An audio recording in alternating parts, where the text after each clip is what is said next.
रोज मी ह्याच गावातून जात असतो कामावरती. माहीत नव्हतं रस्त्यामध्ये एवढं भारी मंदिर आपल्याला मिळणार आहे. तर जाता जाता म्हटलं याचे प्रवेशद्वार एवढे भारी आहे तर मंदिरच जाऊन बघू. तर आपण आलो होतो अब्दुकमधल्या खंडेश्वराच्या मंदिरामध्ये.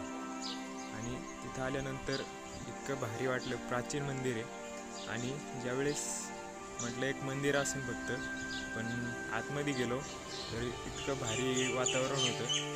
आणि मंदिराच्या साईडलाच आपली एक नदी वाहते आणि तिथून जो नजारा दिसतो तो एक नंबर आहे. नंतर खंडेश्वरांचं दर्शन घेतलं, भंडारा लावला आणि मंदिराच्या बाहेर निघताना या कलाकृती एकदम सुंदर बनवलेल्या होत्या.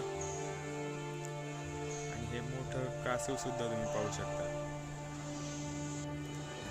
बाहेर आल्यानंतर इतकं भारी फ्रेश वातावरण अनुभवलं.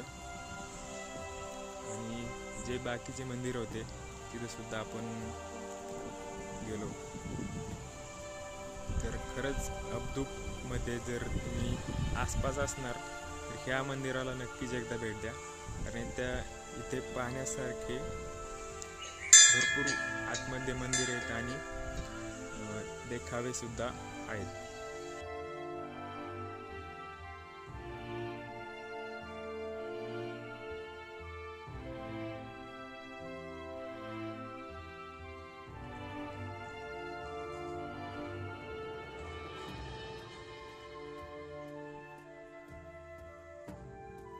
तर हे काय कळलं नाही काय गाड्यासारखं होतं, पण एक भारी वाटलं एक जुनी वस्तू पाहून.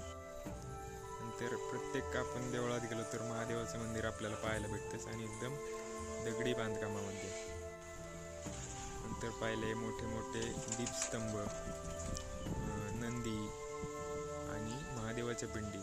एवढं पाहूनसुद्धा मन भरत नव्हतं. परत येताना सुद्धा शूट केलं, मंदिराचा परिसर पाहिला आणि निघालो आपल्या वाटेने.